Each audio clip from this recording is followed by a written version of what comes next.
Fly on the wall. That's what I've liked to have been when the governor of Arizona went to meet the president. And, well, look, let's be honest. Arizona is still spinning. How will this politically spin for the fall? I think it's actually been bad for the president. Really, at first, I thought it was going to play into the Democrats' hand. I did, but no longer. Joining us right now is Congressman Brian Bilbray. Congressman, good morning. Thanks for being with us. Great to be with you. A big day coming up Tuesday, and it's going to be the beginning of what will be a long summer of trying to discern what kind of presence the Republicans will have in the House races this fall. This story, though, with the governor of Arizona, their legislators, Russell Pierce and others, who have said, you know what, enough is enough. We're going to take back our freedom and our security. I'm still trying to figure out how this is reverberating. I honestly think it's cost the president votes. People that may have been inclined to see him in a presidential way, in a professorial sort of way, don't see that anymore because he's fumbled this immigration issue. Yeah, I think what's the challenge, first of all, the challenge is that when people make you out to basically be the second coming and trying to live up to expectations of, whole new perception of reality, and then reality sets in. This guy's just being totally blindsided by the fact that he's engaged in an effort that he has no experience and nothing to refer to. And I think one of the things I love about Arizona is, like you said, we've had enough, but it's almost as if the Arizona is saying, the emperor has no clothes, all this political correctness garbage is nothing but garbage, and we're fed up with it, and come and get us if you think it's, you think you're wrong. And what's happened is they've not only gotten mad, Chip, but they've been intelligent about the way they did it. They were careful. They designed this latest law to literally reflect every Supreme Court ruling that you can dig up that's related to these kind of activities. They really did their homework. So I guess the real thing here, they're not only right, but they're very smart in the way they've done it. And Obama is right now spinning in the wind, trying to find an angle, to find a weak spot here. And Arizona has not only said stick it, but they've thought about how to make sure that the president can't stick it back. Well, your colleague Ted Poe from Texas, that was so sweet with what he did to Holder at the Judiciary Committee meetings, by revealing that he had not actually read the bill. Now, somebody pointed out to me that maybe they were doing that so they could have deniability, which is even more embarrassing when your top cop in the executive branch admits he hasn't read a bill that he's been criticizing on talk radio, on morning TV shows. It's embarrassing, but you know what? Not entirely unusual. In it's sort of a cavalier way that they've run this administration for the past year and a half. Let me ask you. But Chip, you got to understand though. I think I got to stop you at one thing. It's not just stupid. It's really immoral. I mean, common decency says before you start attacking somebody, especially you start playing the race card, you start calling people. You're starting to compare them to Nazi Germany. At least have the decency to read the law before you do that. And to me, that showed a real fundamental flaw in the entire administration's approach to this, that if you can't give somebody at least the decency to read the law before you start impugning their integrity, then doggone it, man, you've got some real problems. And it may work in Chicago. This may be great in Illinois, Indiana, and that the Chicago Bronx.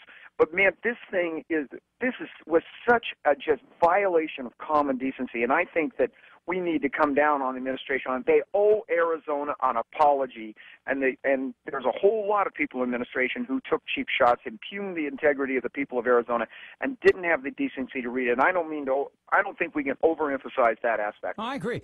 What's your take on what's happening with Romanoff and Sestak and the Rahm Emanuel apparently asking people to step aside? This seems to be a really gross violation of separation of powers. Well, not just that. It is a separation of powers to offer somebody got to read the Constitution. And all I got to say is that I thought that the White House was full of all these constitutional scholars. That you start asking somebody in the legislative branch to serve in a executive position that that's specifically outlawed in the separations of powers. But I think bigger than this is here we go again, another issue where you've got some of these dealings that are going on that is maybe fine in Chicago politics, but is not legal under the federal law. And I think that one of the things that we're going to see more and more of is this whole issue of how many people that are in this administration come out of that Chicago political machine structure. And when you have been born and raised in that political structure, it is awful hard to stop doing what you've always been taught to do. And what is normal, what is average in Chicago is not only acceptable in the national, it's not legal. And I think you just saw the governor get in trouble over there. He didn't think it was any big deal to be fishing around for appointments and good deals. And he's now in trouble. I think you're going to see a lot of these guys that they're fishing in a pond now, and the rules are totally different, and they don't get to play the game the way they've always done it when they were back home in Chicago. Yeah, I can only imagine what it was like when Governor Brewer went in to meet the president. As far as I've been reading, there was no press in there. So there must have been an interesting conversation. I would imagine that when Holder and others talk about questioning the constitutionality, I can't see them before the election going after Arizona in court, or even bringing a case before or even trying to start a lawsuit before the elections in November. Can you? No, in fact, I was honored that the governor called me the evening before she met with the president to talk about stuff, and no, she walked in there. He tried to basically, from the information I've got, he tried to say, look, I want you to support, quote unquote, comprehensive, and then I'll help you. He wants amnesty. He's holding the country hostage for amnesty.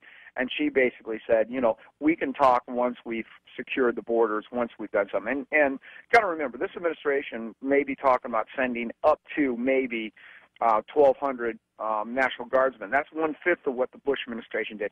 But at the same time he's talking about that, what he's not talking about is that he is not detaining any of the illegals that he's catching in workplace enforcement. He's allowing them back onto the street after they raid the places, and he's not doing his workplace enforcement. I think we got to keep our eye on the ball. The border is a symptom of the problem.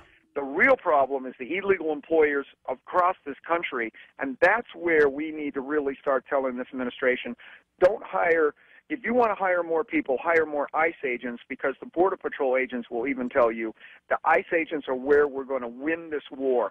The battles may be fought at the border, but the real war is going to be fought by making sure we shut down the source of illegal immigration, that's illegal employers.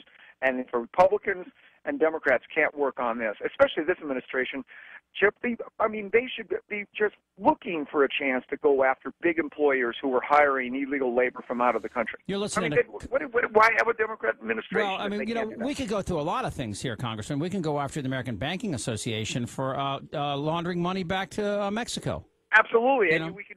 The fact is there was one of those, and the Bush administration was guilty because they were looking the other way, that the RICO provisions to stop money laundering, you and I have to show a viable ID, but they waived that requirement for somebody. They profile people that if they think you're illegal, you don't have to show a viable I know, it's the exact opposite of what we're talking about profiling in Arizona.